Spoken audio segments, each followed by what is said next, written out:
At 7:30 a.m. on April the 17th, 1975, the war in Cambodia was over. It was a unique war, for no country has ever experienced such concentrated bombing. On this, perhaps the most gentle and graceful land in all of Asia, President Nixon and Mr. Kissinger unleashed 100,000 tons of bombs, the equivalent of 5 Hiroshimas.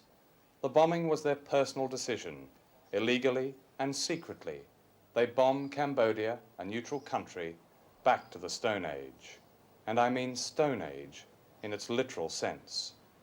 Shortly after dawn on April the 17th, the bombing stopped and there was silence. Then out of the forest came the victors, the Khmer Rouge, whose power had grown out of all proportion to their numbers. They entered the capital Phnom Penh, a city most of them had never seen. They marched in disciplined Indian file through the long boulevards and the still traffic. They wore black and were mostly teenagers, and people cheered them, nervously, naively. After all, the bombing, the fighting, was over at last. A horror began almost immediately.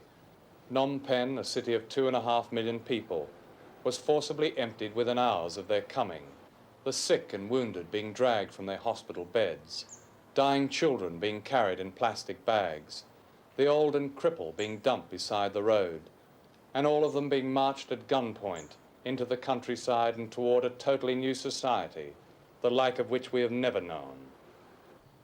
The new rulers of Cambodia called 1975 Year Zero, the dawn of an age in which there would be no families, no sentiment, no expressions of love or grief, no medicines, no hospitals, no schools, no books, no learning, no holidays, no music, no song, no post, no money, only work and death.